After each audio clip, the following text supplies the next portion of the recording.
sound check too.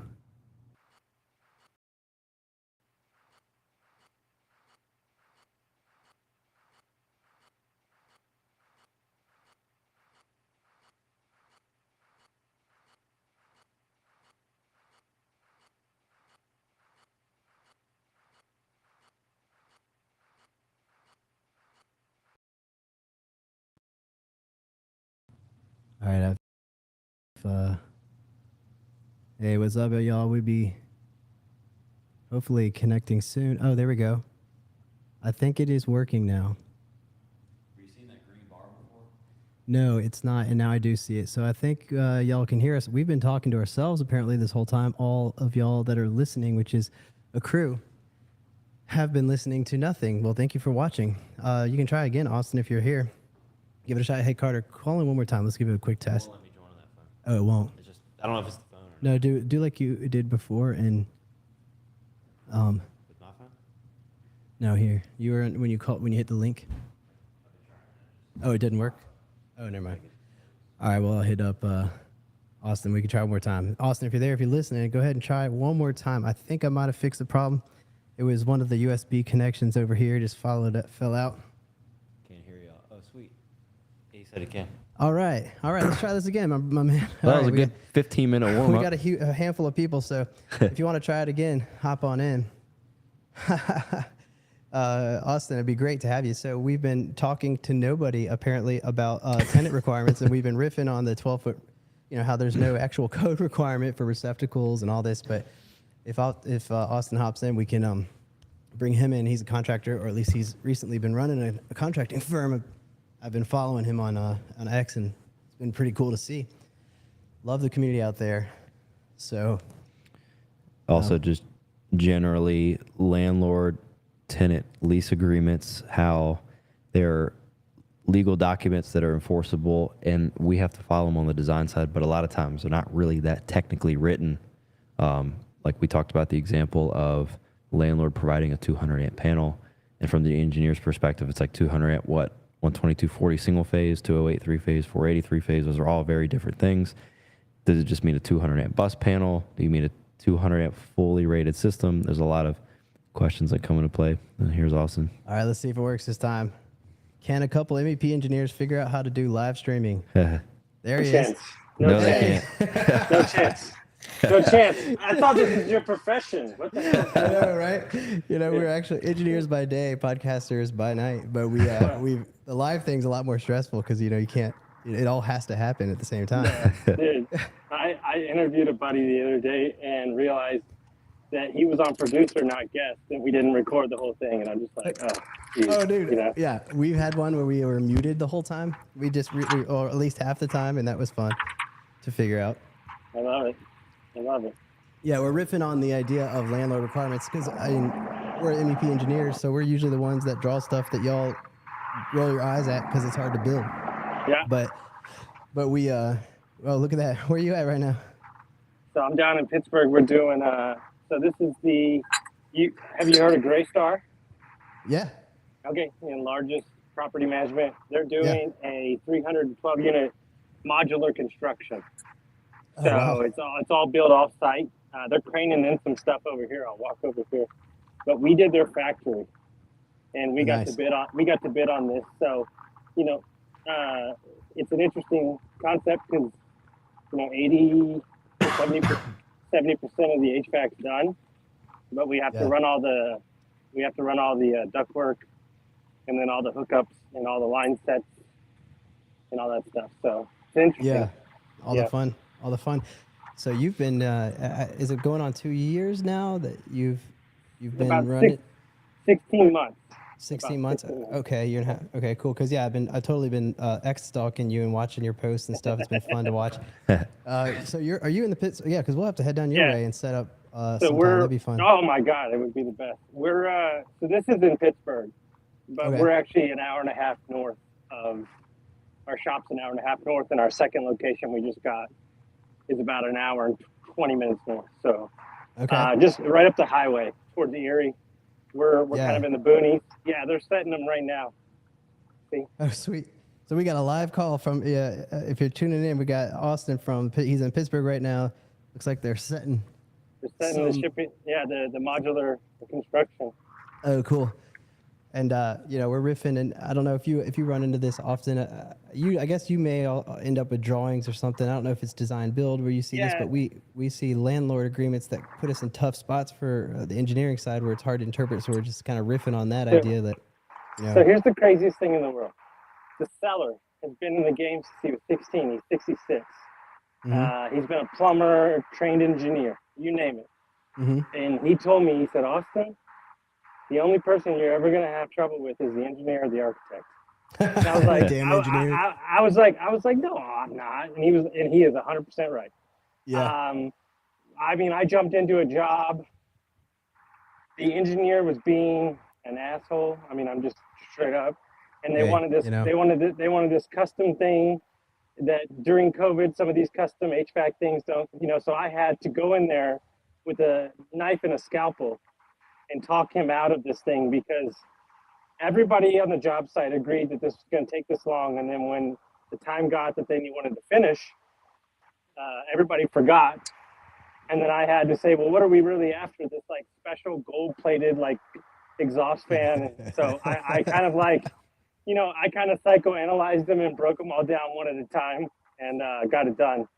But yeah, I mean, that's half the thing. I mean, we do right now. We just started today. We're doing a rebuilt 5-story 1890s courthouse, original stuff in there. I mean, it's 15 months. Yeah. So that is a lot of work when it comes to plans, engineering, and so on and so on. Yeah, we talk about that a lot, and just trying to somehow find ways as engineers to become friendly with the building side because we don't know anything about how things actually get built. We're just nerds that live in that universe of imagination calculations. But the sooner I always say, like, if I know what kind of meme I could send you to get you to laugh, then we're on the right track. Because otherwise it's a shit show. Well, it's an interesting skill, right? And I'm about to get weird for a minute, but it's the truth because it's like my jam is human psychology. Like that's my jam, right? And what I realized is that, and this is about to be weird, but like let's say a conversation is going on, right? Like I had like one of my old guard like fighting with one of my managers. And like the young guys fighting, and we're all fighting. Like 4 of us are like arguing. This is right when I got there. And I just went and I like elevated on top of the conversation. I was like, what are we all after here? I was like, we want the customer to be happy, right? And I just stopped this. And I was like, look, guys, we all want the same thing. We want the job to be great and we want the thing to be done. It's the same way when you got all these trades. I just posted about this. There's probably 7 to 9 trades here, give or take, in a day, right? And the foreman said that we're the best one out here by miles. And you know what we've done to be the best one out here? We don't complain and we clean up after ourselves. That's it. That's it. Yeah. Kindergarten rules, guys. It's really not that hard. But the problem is that people are trying to show off for their ego. And the number one rule in business is I'm here to get a job done so I can pay my team. I'm not here to get credit. And I think the problem is the more credit you want, the harder your job's going to be. Yeah.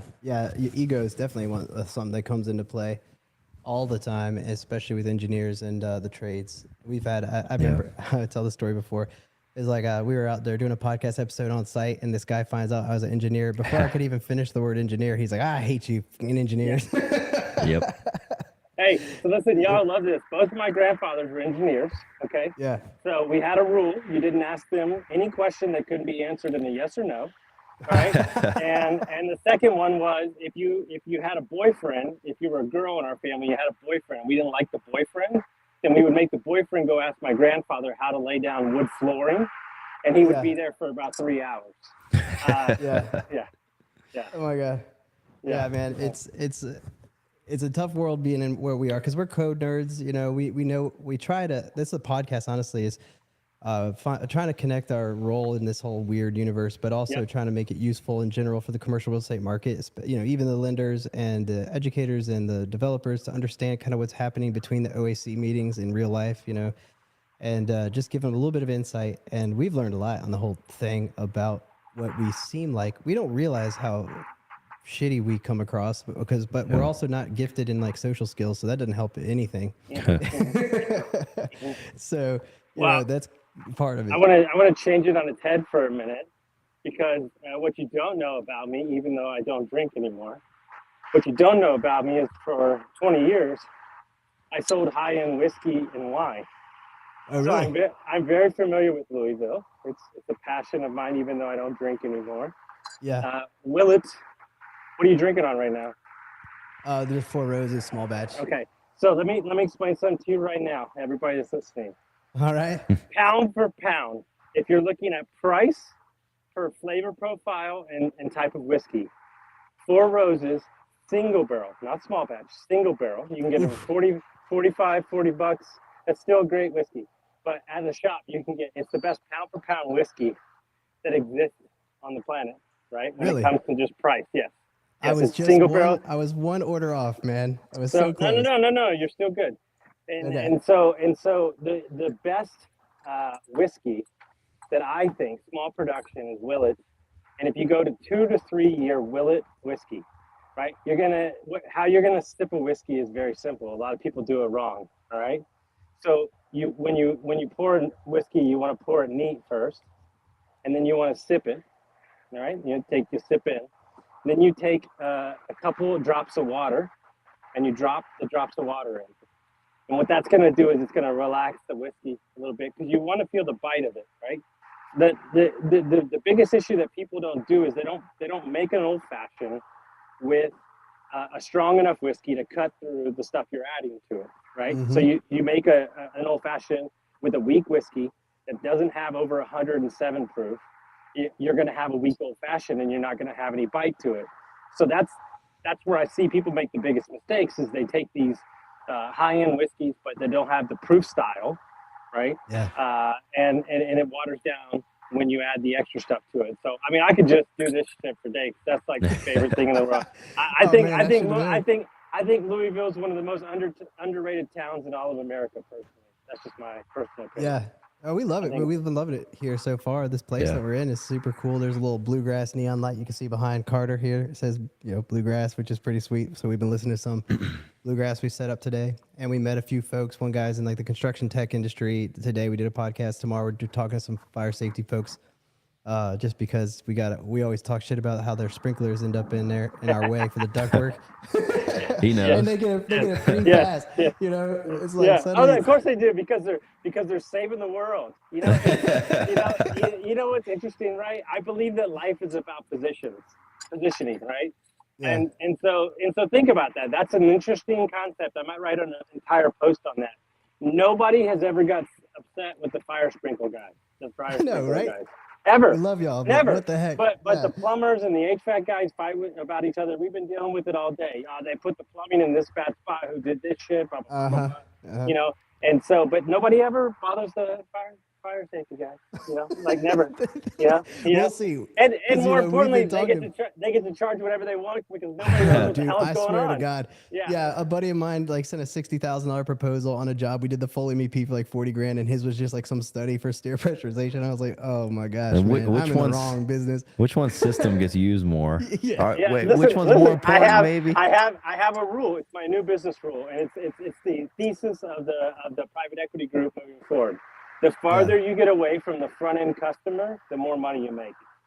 That's my rule. Yeah, because you're like so far, you're so needed and for some specific reason. Well, think of this: we use and you're probably going to crush me for this. Understand? I took over an old guy's business that was on paper. Okay, so we're still learning. But we use an app or whatever software called PlanSwift, right? And you load the plans in there, and it breaks out the piping that you need and the parts that we have to order and stuff like that.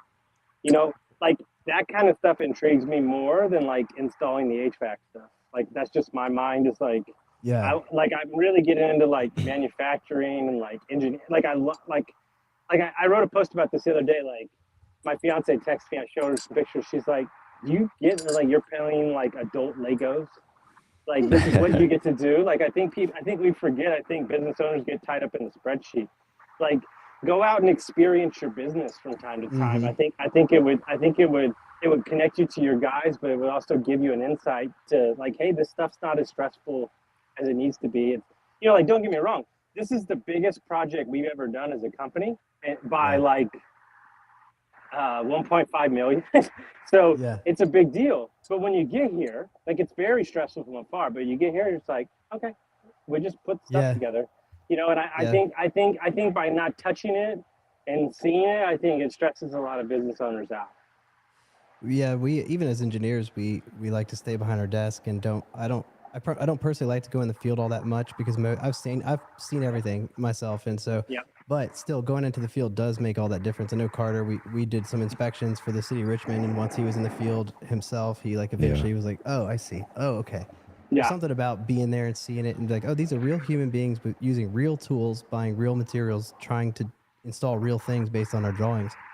And usually our drawing, that's why there's this huge separation between the trade and the engineers, because the engineers they don't admit it, but they don't really know how things actually get built. Like we know how to no, specify the way it's built, but we don't really know what it takes to build it. A few of them do. A few really nerdy kind of like do-it-yourself engineers for sure, Right.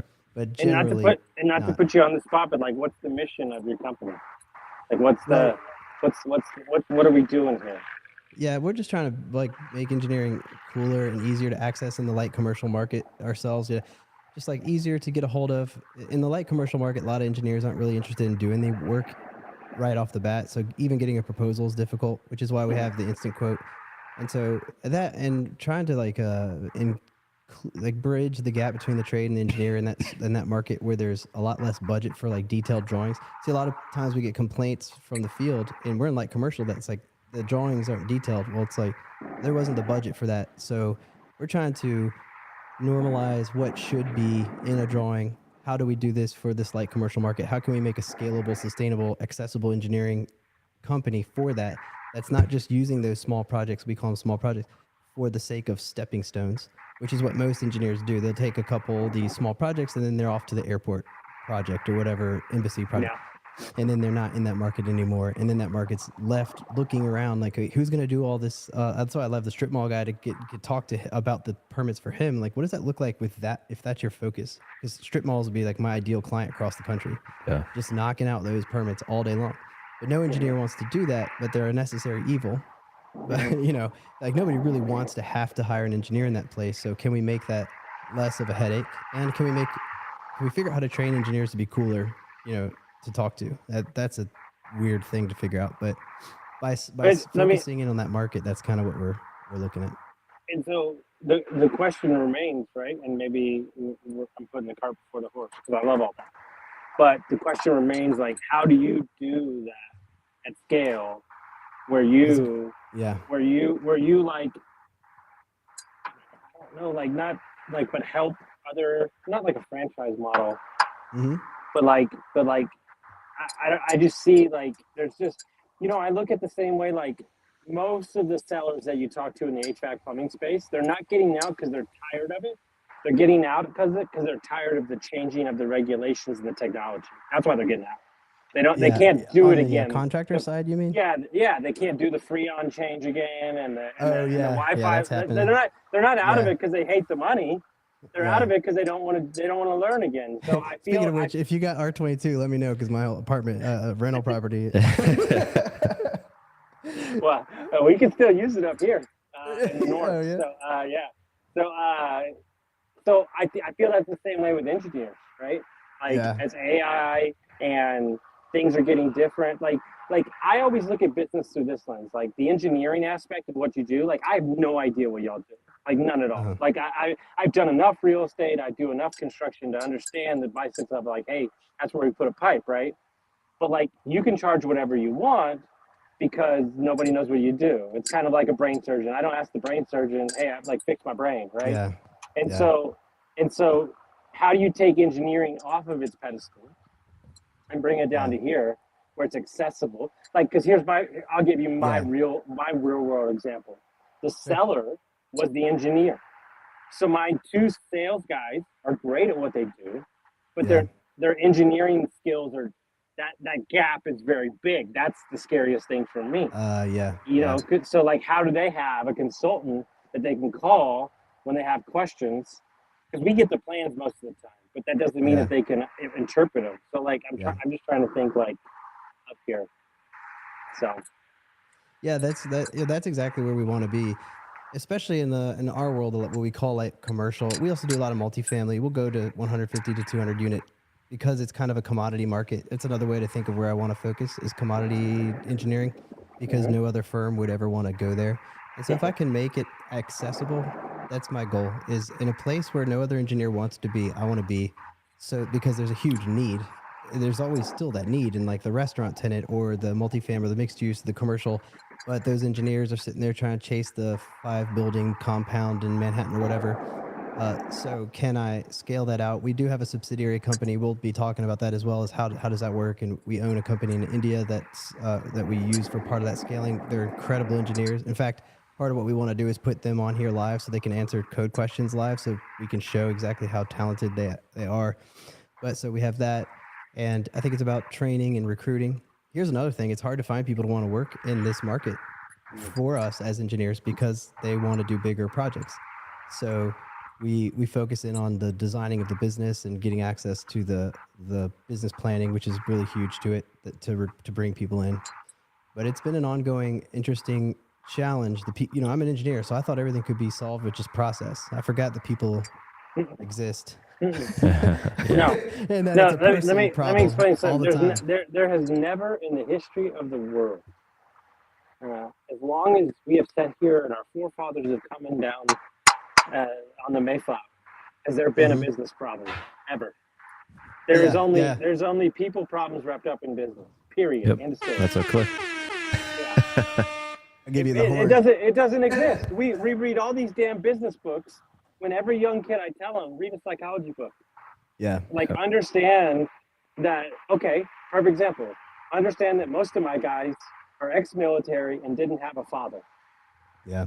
I'm going to go on a limb and tell you I can get how they're going to react to authority. I'm just saying. Yeah. And so I had to tell my managers, hey, I get it, but you have to look at it through their lens, man. Yeah, they don't like being told what to do. Is there a different way that you can handle this? Seriously. Like, and so the business aspect of it is a couple things. Answer your phone, smile, be nice, and don't charge the most. Boom, there you go. You're going to be successful. And then do it for the next 30 years. Yeah. Like, seriously, that's it. You know, and I think that your business plan, meaning your mission and what you're saying, is an amazing situation, because you're in the soft belly of a market that people's egos won't allow them to work in. Yeah. And so it's an amazing space, right? Like, we dominate the $100,000 to $2 million jobs in our area, in 100 miles.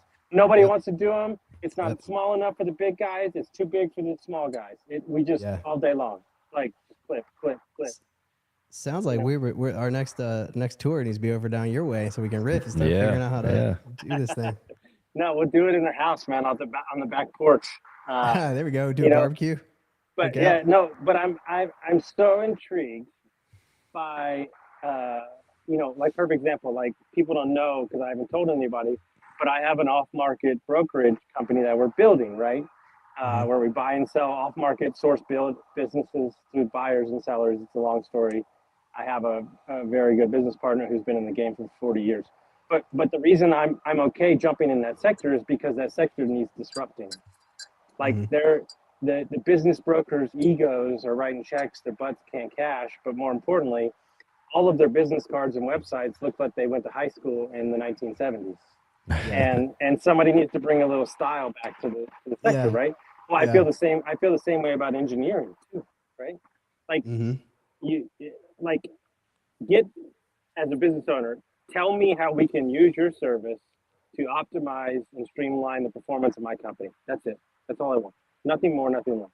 And if that's a place that we can play together, then let's do business, right? It's not that complicated. And moreover, because I have friends that are in the 5 building compound in Malibu, I don't want that client personally, because that client is going to be a nightmare for 2 years. right? Yeah. And my buddy is a home builder in Marco Island, and he's like, hey man, I pick my clients just as much as they pick me because he knows I'm going to Yeah. have to spend 2 years with them, right? And so Yeah. those are the things that people don't talk about. Well, yeah, picking a client is so important. I know we've veered, for those listening, this has been a great conversation, but we veered a little bit from the Yep. landlord requirements, but this is a good conversation. The picking your clients, we've started recently by imagining who would be our ideal client. And that's kind of where I ended up on X actually and found you. Because X seems to be a more active community of people that are genuinely wanting to share information with each other and engage in making whatever industry they're in better. So I really have appreciated that.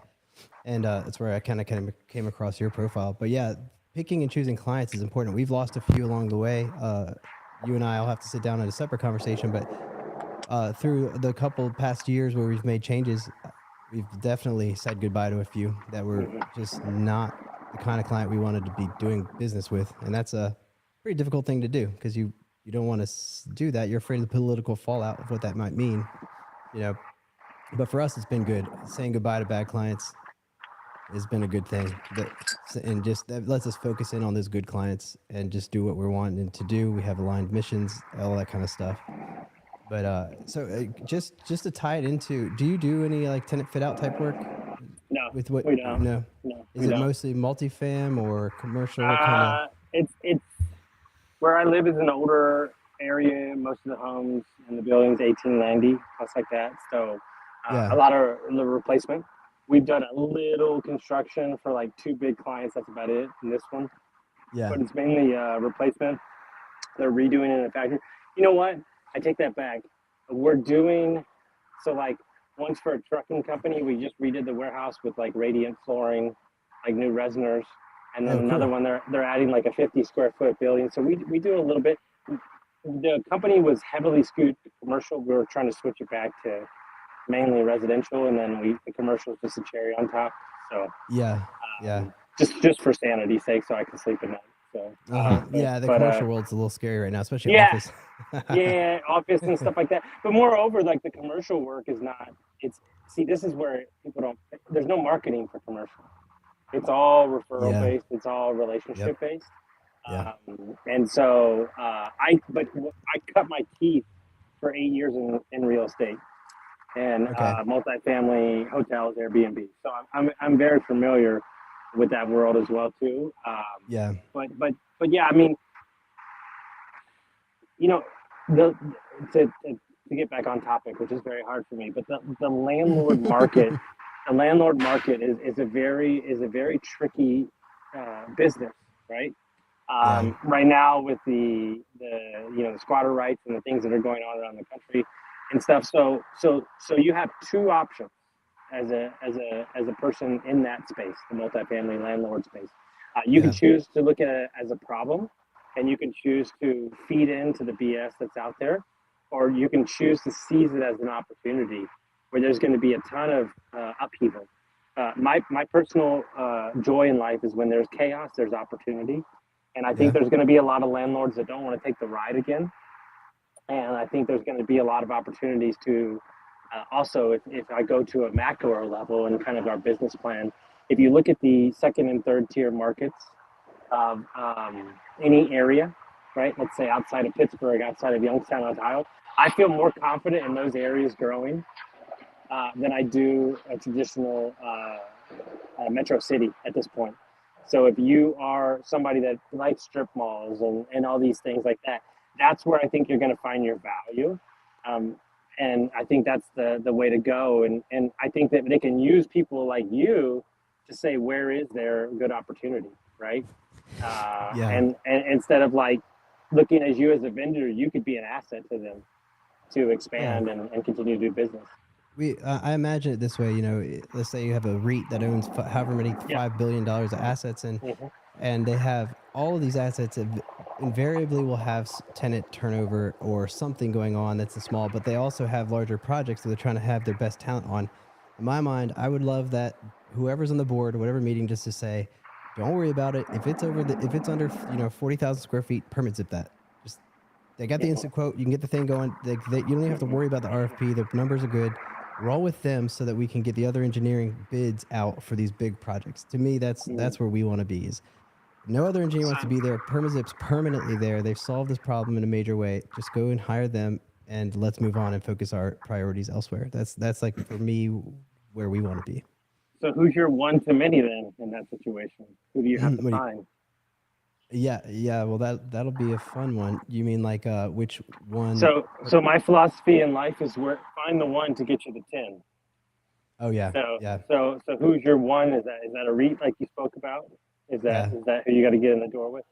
That's probably it. That's kind of where we are, and the value we're trying to offer right now, just as providing content to them, try to target it toward how can we think about what conversations we're having that'll be valuable. Because I mean, they're spreadsheets and they're so disconnected. If engineers are disconnected from the construction process, the underwriters are even that more disconnected. But they're making risk decisions about what they should put in the contingency, completely disconnected. So the idea here is, put a podcast, have conversations so that somebody in that market could be paying attention and look at what happens between the OACs. Yeah, we said these things, but here's what the industry actually looks like, and try to give them better information about better risk adjusted decisions in their underwriting, and be a value of that way, just connecting the industry to them in that manner. That's kind of what the podcast is about. Plus, we're engineers, so we get a chance to say, hey, we're not that bad, but we learn about what's the most frustrating thing. We've learned a lot, since January when we started. I think, and I have a different philosophy about this because of X, or because of Twitter, whatever you want to call it, has changed my view in the last year. While I 100% are on board with that, and I used to work private equity in the real estate space, lending money to developers and stuff, so I have some familiar. The problem with a REIT is that the top of the funnel that has a brain is insulated, and you're never going to get to them. Okay, because the lower level guys are just trying to prove a point that they didn't waste waste their education, right? So they're never going to bring in. They're never. It's like an engineer. They're never going to bring an idea to that person that's not theirs, because then that would make them look bad. Okay, so you're not going to get through them. Okay. Yeah. So in my opinion, your money's going to be made by talking to family offices, and the reason is they hold a ton of real estate. There's a guy I can introduce you to on X who knows everybody. They have 800 million in real estate alone. Yeah. But what I found, I'm working on a deal right now with one of them. I find them to be more logical, more depth in the thinking, but also more practical. But also what I love about them is they're very direct, but they give you feedback. So your idea to feedback loop is going to happen so much quicker, so you're not wasting time. I love that. We just talked about that today with a software guy that was on here about how engineers have a very slow feedback loop. We don't know if you were pissed at us until a year and a half after we've made our decision. And so that's a good advice. Some of our best clients that have repeat business are exactly what you just described. Somebody that might have 1 or 2 billion-ish, half a billion in real estate of multifam or mixed use, but they're small enough to where they can they're directly involved with it, but they're large enough that they still want to scale and think about the business and just be. I don't know. To me, it seems like people at that level are just still want to be involved with thinking about how to make their business better. And that's the kind of client I want to be with. Well, you know what they are? Because I've interviewed 800 people, right? Billionaires, athletes, all night. You know what I love about people like that? They're curious. Right? It doesn't matter how much money they have or where they've gone. They're like, oh, what's this new thing they're hearing about? They love that conversation. And when you juxtapose that against a REIT or a private equity group, the thing that I'm having an issue right now that I'm over is this short-term mentality stuff. Yeah. Like what I'm doing right now, I'll be doing for the next 50 years. Maybe not in the capacity that I'm doing it, but what I'm doing, right? And so I love what I'm doing, and I don't want to turn it over in 4 years. And so my viewpoints on everything are totally different. And I think that when you go to a REIT, you go to a private equity, you go to a multifamily investor, it feels. What happened for me, the reason I got out of real estate, because I am a wild card and I'm crazy and I have multiple businesses and multiple, I love all that, but I also have some sense to me though. And when things there's some rules when it comes to real estate, and I like those rules to make sense of my craziness. But when stuff started going crazy because of COVID and interest rates and prices, I was like, I'm out. I can't do this because nothing makes sense. And so that's where I feel like we are right now is we need some leveling out on what makes sense so we can kind of work within. Dude, I'm all about paint outside the lines, but there has Hmm. to be some sort of, kind of progression, right? Like I think that's my biggest issue with AI. Like I love AI, I use it, but Hmm. but we can't. I can't keep up with changing it every 5 days. Like so it's like there's only so much you can take in, right? Yeah. And so the biggest frustration for real estate investors are easily it's permits. Period. Yeah. It's Yeah. permits and getting them through. So if I had a team that could get me the permits, so then I could go do what I need to go do, that's a no-brainer investment for me. And Hmm. that's as simple as I would look at it. It's nothing more, nothing less. Make this simple for me, make my life easier. Boom, done. Like Yeah. that's it. It's that's and that was me trying to bring it home, bring it back around. So Yeah, man, the permits are a headache, and then you got it becomes complicated with engineers, and we have these legal and ethical requirements for life safety of humans and all this, and I know the contractors also do, but that we're definitely wanting to focus in on that smaller project for that reason to help, because I feel like if we're going to solve that problem, that headache you just mentioned, probably the biggest place it's a headache is that smaller project where it's just really a giant hurdle. Mhm. Whereas if you're going to do a 20-story building, permits are going to be a process. You're planning for it. You know what I'm saying? You know yeah, that's going to be a headache. But if you're a restaurant or like a quadplex or 20 unit, I don't know, maybe 20 unit, they're ready. But you're just kind of like don't anticipate the needs or mm, like the hurdles that'll come your mhm, way. And so if we can mhm. build something around that, that's kind of what we're after, especially those headaches. I mean, it's a lot easier said than done for sure. But that's kind of, again, I go back to X, is just, to me, it's a new community. I've only recently discovered how active they are. Very different than LinkedIn, where LinkedIn is just Wildly. nothing. No, Yeah. LinkedIn makes me want to put on some hot tea and go to bed. Yeah. LinkedIn's like, I oh, great. We took a no, but picture of our like project.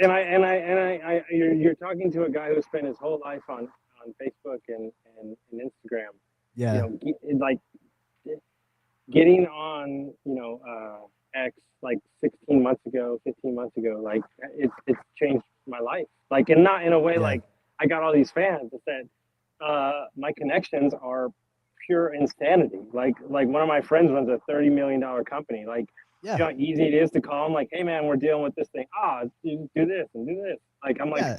okay, cool, Dude, no kidding. awesome. Thanks so Yeah. much. Like, The and fact that keep we're doing it. just riffing right now, and I think it was a week or two ago, I started following what you had. I listened to one of your podcasts, Yeah. I started following you, and now here we are riffing on a live No, in front of 100%. 30 Well, people. you know what it is? It's people that are wanting to make an impact, but more importantly, it's business focused. Now, granted, Yeah. there are dark corners of that place, Yeah, right? yeah. I've seen that where they're, holy shit, what is yeah, this? you have to like you go, oh, I don't want to be here. You're Yeah, like, yeah. okay, like I gotta go back. I gotta go back. I gotta go back. Yeah, no, Oh. no, no. Like you do have to be careful. Like my thing is this is like it is a platform that loves the trends, even though not like TikTok, but loves the trends, and so you can either choose to be a part of them and get wrapped up into them, and if you catch on the bad side, it's going to be bad for you. But Yeah, what I found is like I just try, like I tell everybody, like it's very simple. I try not to overcomplicate it. yeah, I talk about three personal things a week. I talk about three business things a week, and I do two long posts. That's it.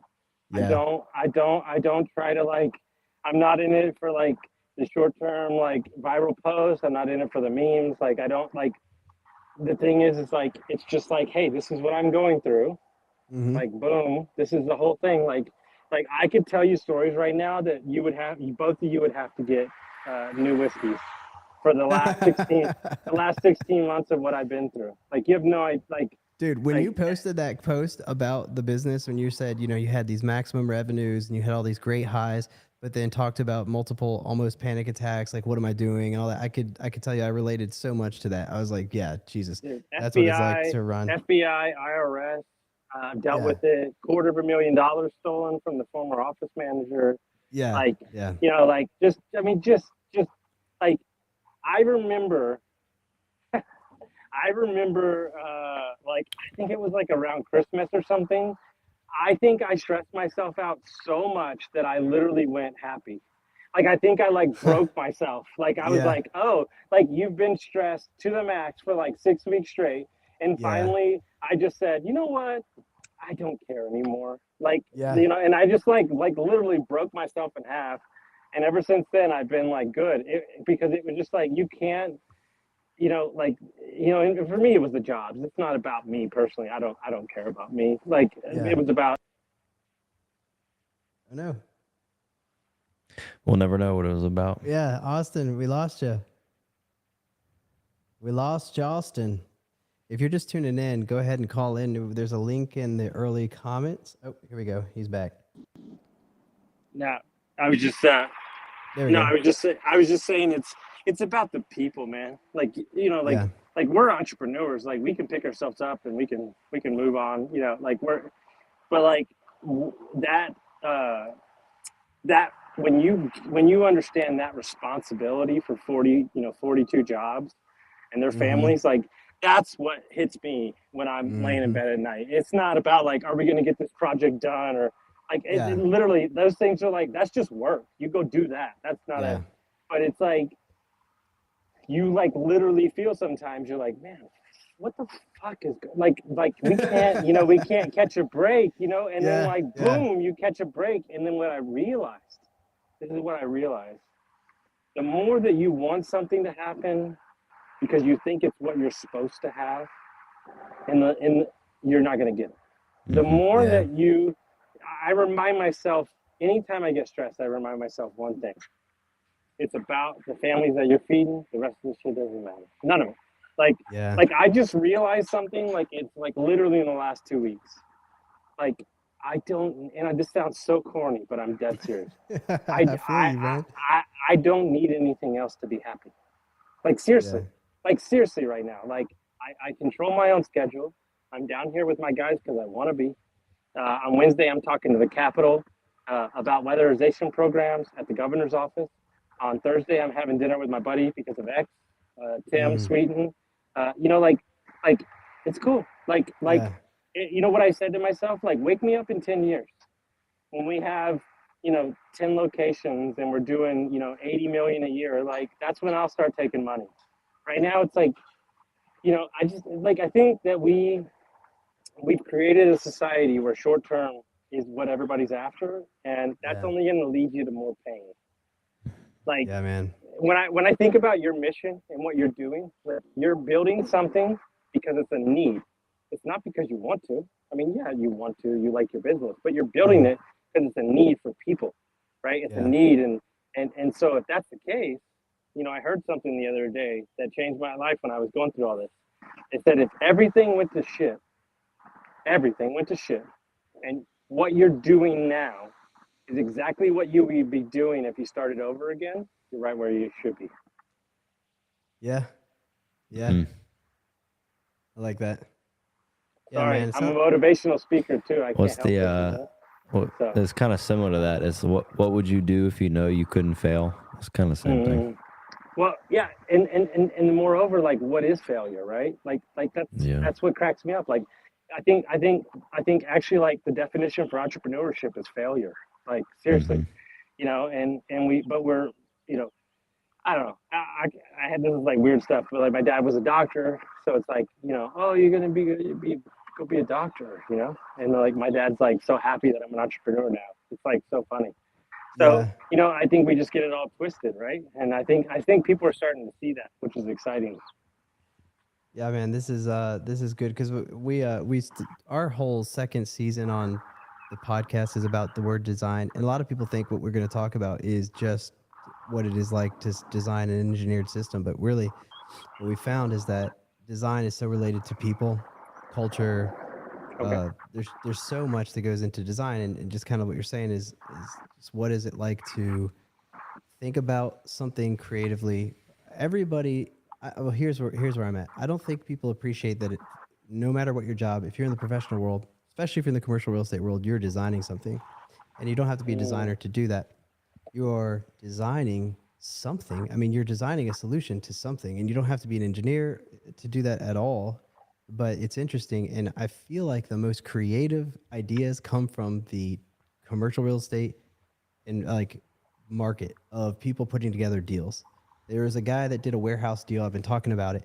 He I forgot who it was, warehouse guy or self storage guy on X. He was like, the deal was, I'm going to give you $2,000 a month. I'm going to take over the overhead. I'm going to do this. I'm going to do it for 2 years, and at the end of the 2 years, I want to buy it for $500,000, and we'll deduct the rent from that when I want to. I'll get 1 year extension after 2 years as an option, but I'll have the first right to buy this thing. And the worst case scenario for the person who owned that storage unit is they got rent for 3 months. I mean, 3 years without a headache. Somebody took over the operations, and even if that person doesn't buy it, and that person just walks away, that whoever owned the storage unit still got 3 years of rent without having to worry about the business. And that's such a creative solution, because then, if he wants to buy it, whoever did it for those 3 years they got the rent rates up, they did whatever renovations they needed, and now this thing might be worth $1 million. So buying it at a $500,000 makes a lot of sense. But that's the kind of stuff that the real estate market comes with, like the developer deal making market, that I wish the engineers were paying more attention to, the creativity of putting those deals together. And I guess you have a lot of that background too, because you said you've done multifamily real estate and all that, Airbnbs. Now you've acquired this business. So if only engineers were that creative, man, I feel like. But so here my joke is anytime I meet a multifamily investor these days, the joke is they used to be an engineer. That's like that is like for real, because it works for their mind. So the coolest real estate deal I've ever seen was in Nashville. This big developer, his name's Tyler Coble, killer dude. He took an old 6-bay car wash, like a hand car wash. He turned it into a micro outdoor food hall, and nice. it was the highest per square foot rent in the area, but it was also the smallest. So all local shops were able to afford it, and it's called the Car Wash in East Nashville. It's one of the coolest things I've ever seen. Like, I love stuff like that. Like the Car Wash East Nashville. Yeah, that is the dream of our equity group eventually. Is to because like what people see, like I'm at an apartment complex right now, right? And you see buildings and stuff. I don't see that. Mm-hmm. I don't see that. Memories, family memories in here. People living, dropping people off at the airport. Like, I just love spaces, like that. So like my dream, 5 years, drink away, by the way, support it wholeheartedly. But 5.5 years sober myself, and my dream is to own a 1,000-acre ranch where we heal people of chronic pain, addiction, and other stuff like that, right? Yeah. On the other side is going to be an RV park that nobody's ever seen before, style, and then like some free cabins and stuff. But like, I just think that's so cool. Like, we have to get away from this. Like, it's a spreadsheet, it's plans. Yeah. Like, like when you're walking the space, like I know it sounds like trite, but like that new thing where people can like walk the plans of their house. Like, I think that's like pretty cool. Like, that's like a cool invention. Like, because you get to like feel it and touch it, because that's 3D walkthrough thing. Yeah, that's what it's about, man. And like you said, I love that design thing. I mean, there's so many things you could play off of that. So that's really cool.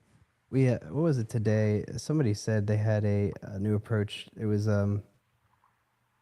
Max. We were talking to a guy named Max Neverman today, and his firm Levcon, Leveraging Construction, who's a subsidiary to KLH here in the Kentucky area. He was talking about something empathy based. What did he say? What did he say? Culture trumps. Oh, that process. was cool. His CEO said, "Culture eats strategy for breakfast," which I think is a really great quote.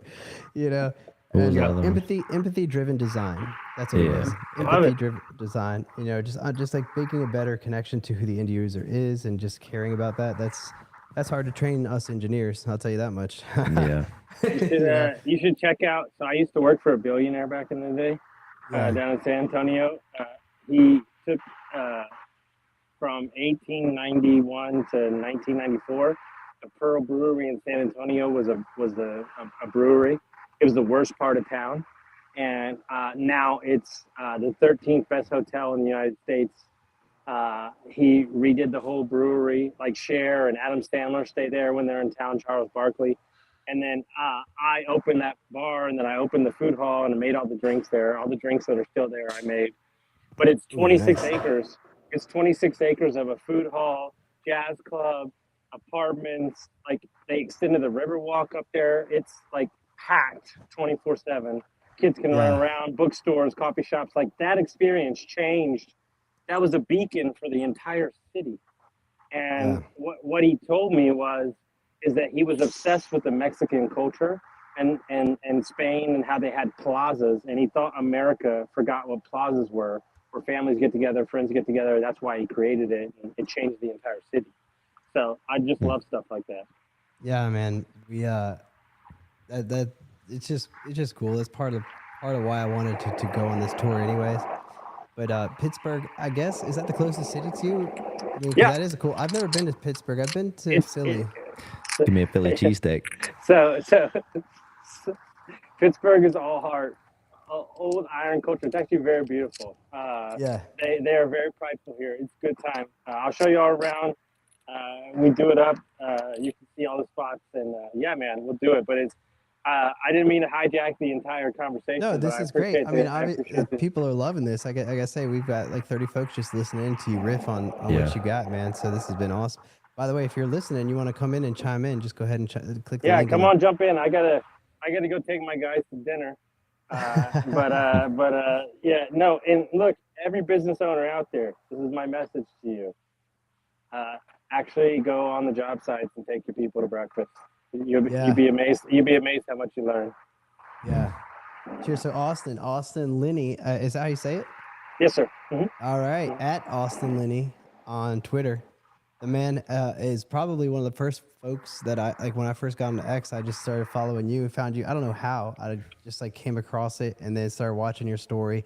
One of your posts really hit me with that one I told you about, like the panic attacks and stuff, but like the peaks, the valleys, all that stuff. Just I can relate to that on so many levels. And so he's got great content. He's been doing great with his business. He's a mechanic, running a service-based business now that he, I guess, acquired 18 months-ish ago or something around there. Plumbing, HVAC, electric. Mm-hmm. Yeah, out there in the Pittsburgh area, in and around. And been awesome that you totally riffed with us. I really appreciate that, man. If you have anybody that you want to maybe do another live session with us that is in the market, just let us know. Yeah, 100%. You got to get co-founders Nick on there. He's he's got an interesting mind. Yeah, he's done some crazy stuff. I mean, there's so many, interesting people. It's just cool to get people's different points of view. They do a lot of RV parks and stuff like that too. So yeah, I'll have to tag him on the next one, and maybe we can all three riff on it. Yeah, I'm in. Stuff. Let me know. All right, guys, brother. Appreciate you stopping by. Thank you so much. Thanks, man. Thanks, guys. Take care. That was Austin, man. That was awesome. So if you're listening and you're on X, then but if you're not, then this is the place to be. I mean, I just met less than a week ago. Yeah, that's nuts. I gotta make my account after this live stream. That community of people is just ready to collaborate and share what they know and try to make an impact in connecting. And they're ready. I mean, we have somebody maybe tomorrow that will be with us doing a podcast episode with us tomorrow night, because I happened to listen to him doing a live conversation on X. Yeah. And he ended up being just there. He just mentioned that, hey, I'm driving to Louisville, and I'm like, oh my gosh, I'm gonna be in there. So I texted him. Next thing you know, I DM'd him on X, which all these folks really want you to DM on X. And if you're wanting to network and put your privacy settings completely wide open here, even the robots, right? Because the people will reach out, and that's some of the best advice that I've gotten. And I reached out. He gave me his cell phone number. Next thing I know, I'm texting, and we may be having him on the podcast tomorrow here in Kentucky, in Louisville. So if you're here, if you're still tuning in, we got a few minutes before Carter and I decide whether we're going to order in or go take a Uber out to get some delicious food. I mean, we got hungry, but we are. I know Lenny. Austin took us on a really cool route, what he's got going on. But any questions you have, comments you have about the commercial leasing world? Yeah. I mean, I think it boils down to a couple things. One is 200 amps is not 200 amps. Yeah. What is 200 amps? Yeah, what is Hashtag what is 200 Yeah, amps? right? What the hell is 200 amps? I mean, it could mean 200 amp single phase or 3-phase, and that's Yeah. just the beginning. It could Yeah. mean you set a 200 amp panel that the service can only handle another 10 amps. It's not what you think it means. So don't promise it. Yeah. If you don't know what it means, certainly ask an engineer. It's worth the $500 or whatever it would be for some engineer to look at this stuff. I mean, Look at these letters and Yeah. see what it is. Yeah. shoot us a DM on X. Ask Yeah. us. Just reach out. Just at least say, hey, have I thought about this? Mm-hmm. We are more than happy to be nerds with you about it. I mean, shit. Call Carter, call me. We'll just talk to you about it. But there's also the HVAC, 350 square foot per ton. That's a terrible idea unless you really know what you're getting into. That's a number that doesn't work all the time. Yeah, because every landlord knows exactly what type of tenant they want until plans change, right? And then the whole thing goes out the window and goes to shit. You know, if you know you're going to get an office, then yeah, 200 amp 3-phase will probably work, and 350 square foot per ton will probably work. But what happens when you don't get an office? I mean, shit, we did the building in Norfolk, right, where they were like, yeah, it's all going to be offices, and we planned the entire service around it being offices. And the first 2 tenants that come in were full blown restaurants. That we went to good food, Yeah. Yeah, it's But- delicious barbecue it's like half the tenants are in the building, and now you've got a close to overloaded electrical service. It's just, and water. I get it. You want these spaces to be moving ready. You want them to have power. You want them to have conditioning. That's all fine and dandy if you know what kind of tenants you're going to get in there. If you don't, it's really just not worth the headache. Right? Just leave it as bare bones as you can get it. Roughen some empty conduit under the slab.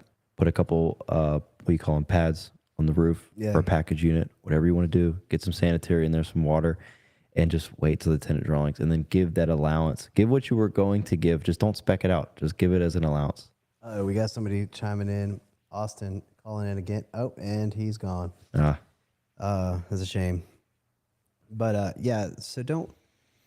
I mean, honestly, depending if it's if 1,000 square feet, 2,000 square feet, it's an office. Go with it. Take our tips. Just don't say code minimum receptacles. There's no such thing in the commercial world. Just say at least 12 feet, every 12 feet a receptacle, and then you may want to be clear on how many branch circuits that is, because that's a whole other conversation. Like, are you going to provide 5 different dedicated branch circuits, or is this 12 receptacles all in one branch circuit? That's a completely different cost. Yeah. There's a lot of these home runs are a major cost, and that can add up, and especially in that 1,000 to 2,000 square foot tenant world. On top of that, don't put HVAC. I never love putting HVAC in there unless you at least talk to an HVAC engineer. Yeah. At least talk to somebody who's done it. And if you're talking to somebody who's giving you a square foot per ton number and that's it, and they haven't considered any other factor, then all I can say is get a second opinion. That is just not going to work. It's not the best way to do that. And then for plumbing, that was a whole completely different can of worms, but be careful on that. I mean, shit, definitely makes sense. At least have an engineer that you like DM us and nerd out with it, to give you a couple warning signs, what you should look out for. We had one project where they were thinking about installing, like, what if we had a restaurant one day? And we just to convince them, don't worry about the what if you had a restaurant one day. If you have a restaurant one day, then negotiate with them at that point to provide whatever services they need. But if you're not confident that for sure you'll have a restaurant, then it's extremely expensive to prepare for that.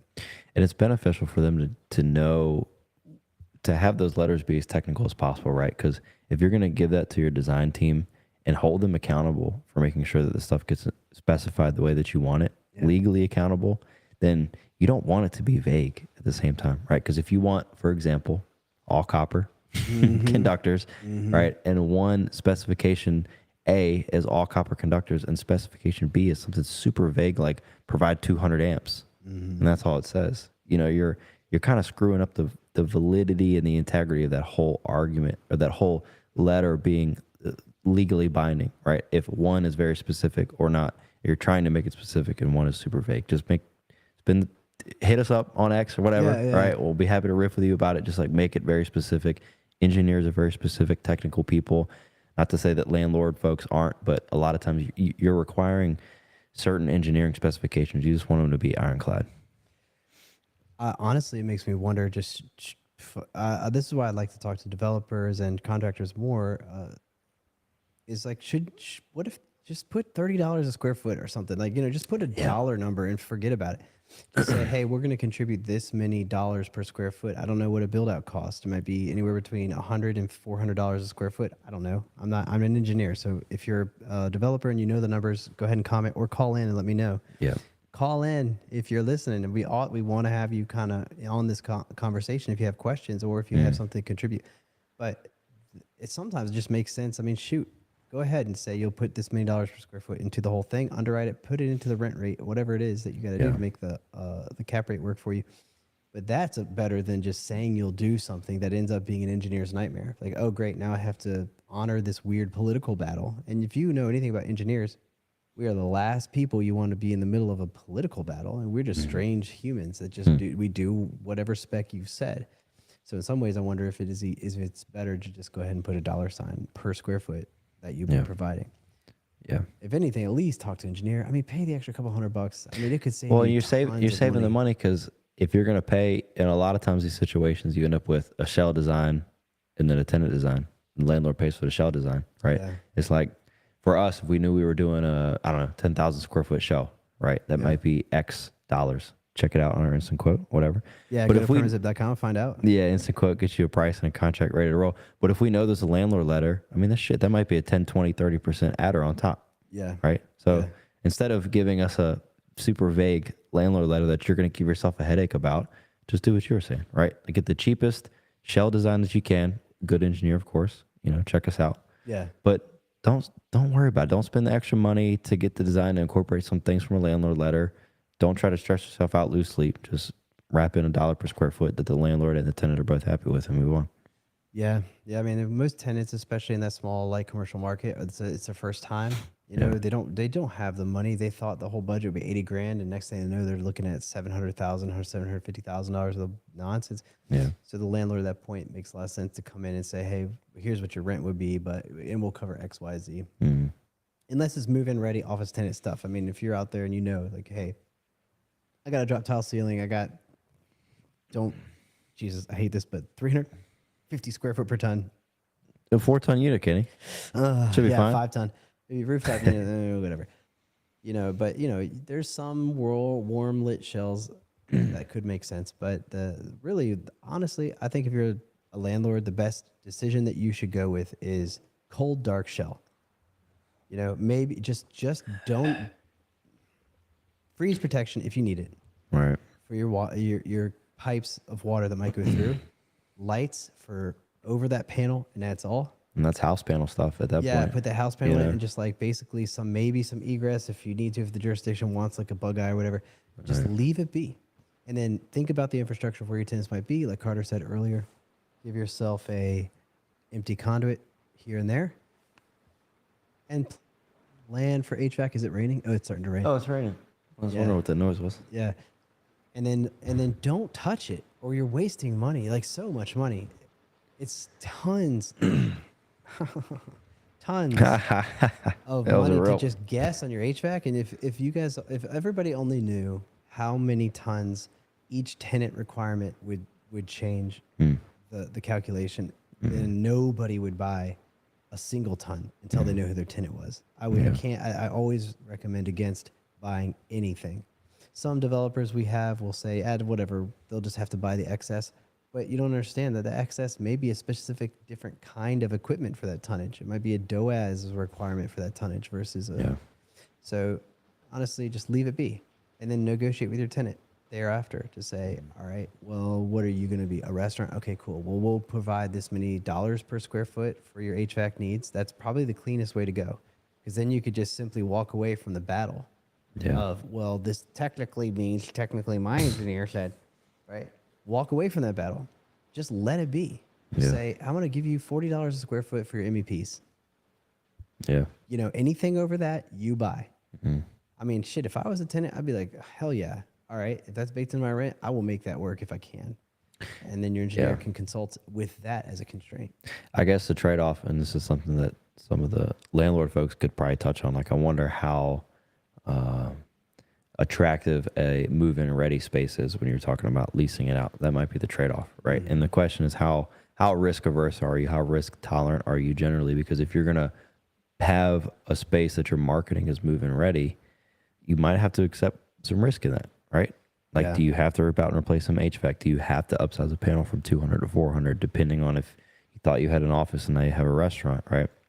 It might be worth the risk because 80% is an 80% likelihood that you might get that office tenant, right? And to those prospective office tenants, a move-in ready suite is a very, very attractive deal, right? For them, it's going to bring in a lot of prospective tenants. But that 20%, if you're willing to bite the bullet and maybe rip out some stuff or replace it, then it might be worth it, right? To go down that road of doing the traditional method of having the space be move-in ready with power, warm lit shell, right? But if you're not sure, if you don't like the risk maybe of having to rip something out or replace it and waste the money like you talked about, just leave it cold dark, right? Do as minimal as you can. Get the things in place, like the empty conduits, of course, the pads, whatever else you want to do, sanitary, domestic, and then just see what the tenant design is and then do some negotiation. Yeah.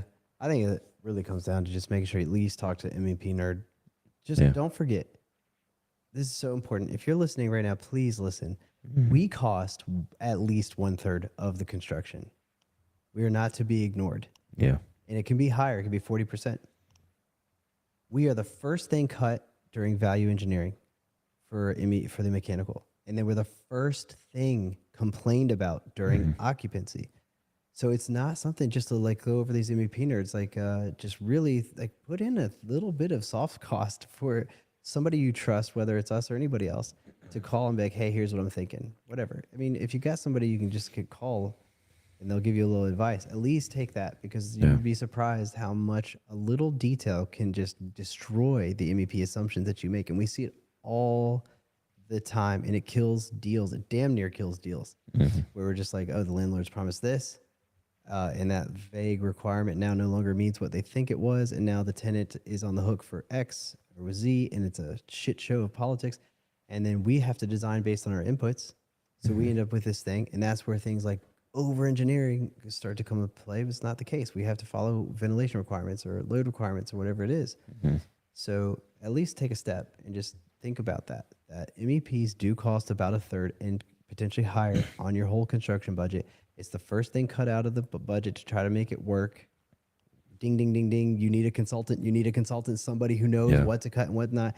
And it's the first, pay attention, the first thing complained about week 1 in occupancy, bar none. There is nothing more complained about than the comfort in that building as soon as, especially somebody's paying that much money, however much it is, and the dollars spent on the equipment.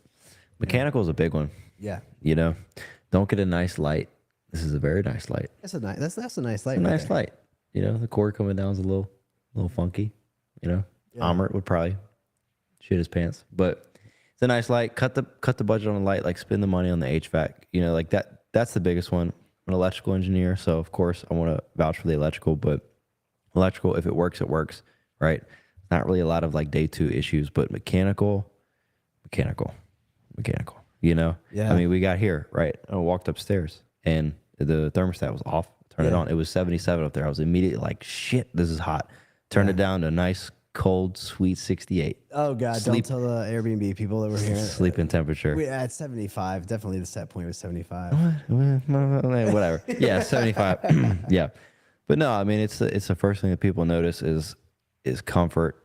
I mean, we could have a whole episode on that, on mechanical expectations and everything. But generally speaking, MEP, E and P get it past a little bit.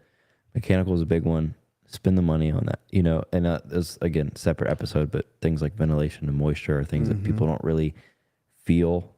Hang on, pop quiz. There's latent loads, and what's the other one? Starts with an S. Sensible is the one you feel. Latent loads. But things like moisture and fresh air that you can't really feel. Like, it's not like I'm walking up the steps, I'm like, damn, it's hot. It feels like it's at least 75 degrees in here. But things like moisture that'll like lead to mold on the inside of your walls, and restaurants, food being spoiled. It's like, don't cheap out on that. I will say for water, be careful, because you can be really screwed there. Pressure. Not just pressure, but if you have look, here's a pro tip for all y'all listening right now. Tune in. Hot water? If you have, hot water is easy to deal with. If you have a 3/4 inch or heaven forbid, your development has a 5/8 inch water meter. Should be fine, right? Get ready for a $30,000 to a $40 or $50 or $60,000 surprise on that meter because Yeah. it's not going to work. I guarantee you, a 5/8 inch under today's code does not meet the spec. I mean, maybe if you're in podunk, middle of nowhere, nobody cares, and you don't need an engineer. But don't look. The engineer is not expensive just because you got to pay their fees. They're expensive because they are obliged by law and ethics to specify what the code requires. 5/8 inch meter is good for basically a little mop sink in the middle of nowhere.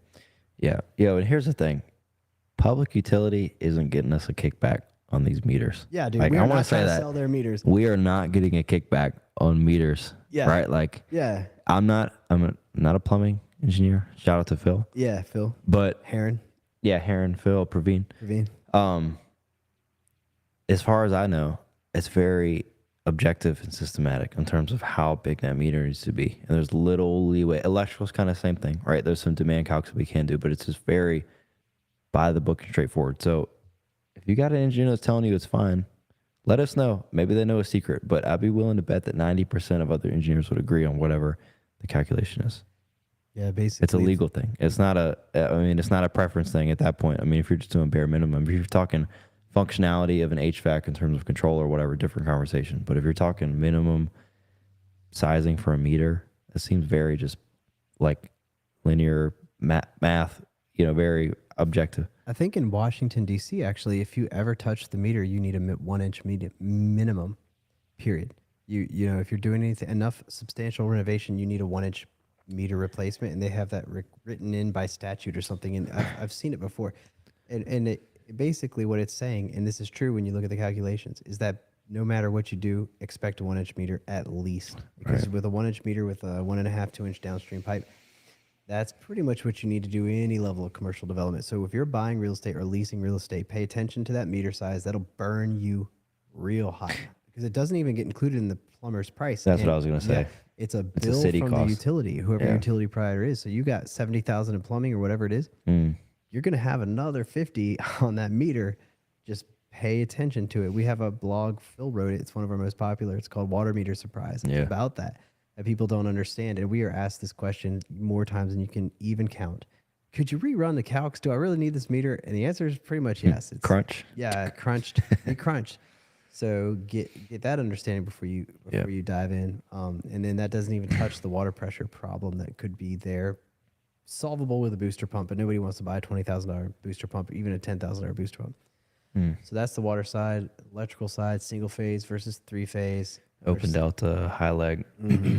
Oh God, open delta. Old services in general. I mean, hard to find breakers for old panels. Yeah. We don't really see this a lot, but old conductor types. Let's put it this way. If you have any MEP equipment that are 15 years or older, you should expect completely to gut it. I mean, that's generally the end of life on that kind of equipment. Yeah. Especially mechanical, but electrical maybe has a little bit longer life. 20, 25, yeah, maybe. but I mean, once you get 25 years, you're talking about some breakers that might have gone through some lawsuits or crazy shit. And so Federal. Get yourself out of that. Understand what you're going in. If you're buying something with gear that old and equipment that old, you should just go ahead and assume that it's not to be reused. Don't even ask an engineer to study it. I mean, you're going to talk about trying to find some breakers on some shelf of a warehouse, wherever the hell, and then you're going to be upset that they can't make it work. Either don't buy it or just go ahead and gut it, or assume that at least in your pro forma that has to be gutted. And then that way you have a more realistic expectation and that your contingency is more realistic. You know? Because if you don't account for that, your contingency is going to get blown out of the water. And don't stop at the panel. That's an easy one. That's like a $200-300 thing that you can get at Lowe's. Go to the gear. The conductors are a big one. Spend $100-200. Get an electrician out there that you trust. Ben Matthews, Metro Electric. Yeah, shout out Ben Matthews, Metro Electric, and get an electrician out. Yeah, Josh Kreider. Get an electrician out there to look at what's going on, because before you know it, it's like the church job we had, right? Before you know it, you've got 300 feet of feeder with an undersized neutral. Yeah. Who would have thought?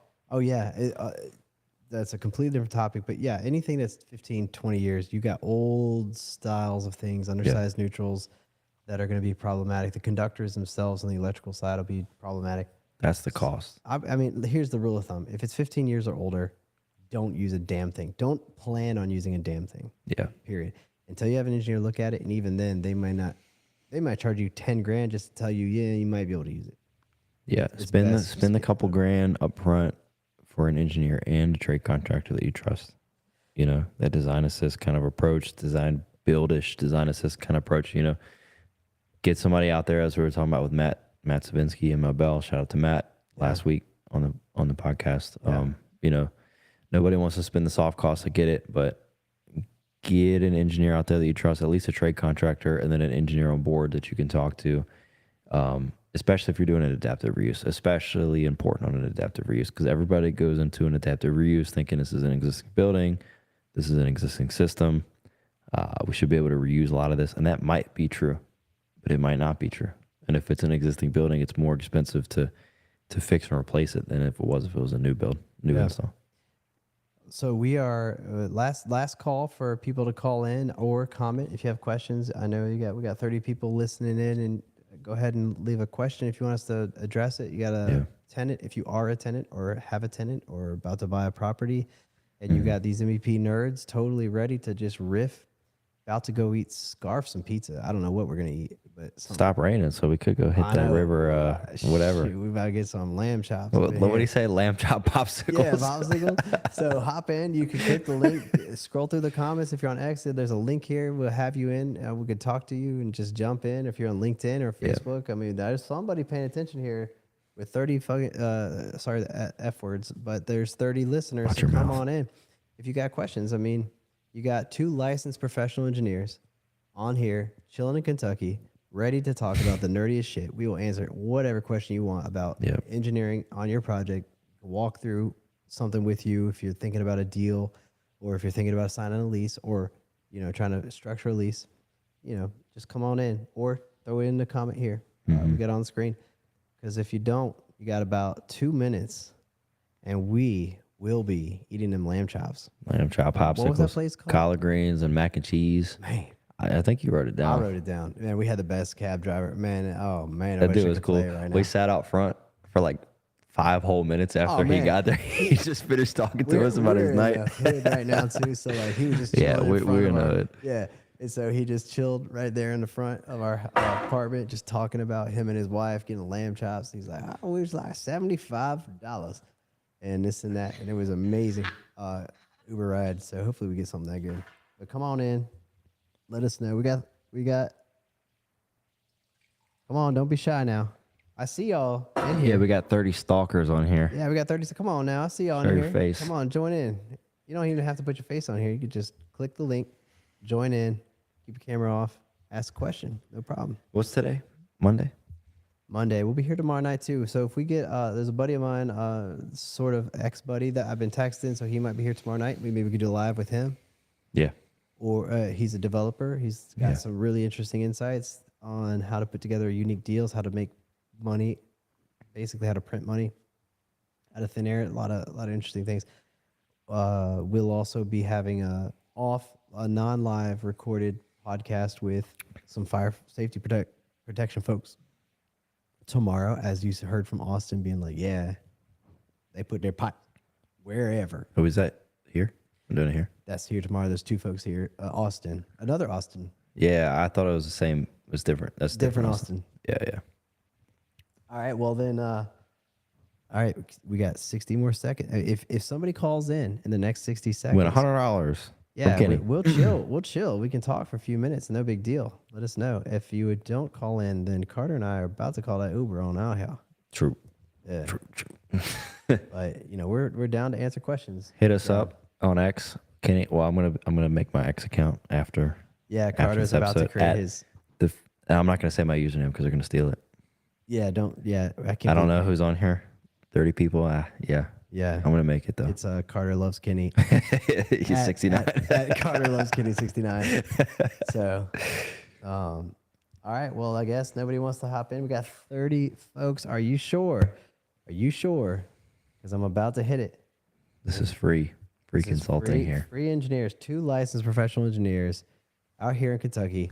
Look, I mean, we even been, you know, We got some 4 roses small batch. yeah, single barrel apparently is what to get according to Austin. And Yeah, we he got the says small pour bags. it neat, and he said let it breathe a little bit, and then put a little bit of water. I have to go back and listen to that. We got some free bourbon advice from a man. He's an expert. He's Yeah, we just 12 years sober, I think, but he has. ratchet. I just got some ice in the cup and poured it in and been drinking it. All right. Well, we will be here. If we don't get our buddy from X in here physically tomorrow, we will be up here again live. Let us know. Hit us on the wherever you are on social media, Instagram, X, or LinkedIn or Facebook. What you want us to talk about? We can talk about engineering. We can talk about subsidiary companies. We've done 10 years, at least a decade of business working with India subsidiaries. So we can answer questions about that. We can answer questions about real estate. From a MEP perspective, anything you guys want, just let us know what kind of things you want to talk about. And we'll see y'all next time. Thanks for tuning in. We really appreciate the audience today. Thanks for Austin. Shout out for Austin Linney. That's AustinLinney, one of the OGs that I've connected with. I really appreciate you hopping in with us, man. It's a really awesome conversation. We'll see y'all next time. All right. See ya.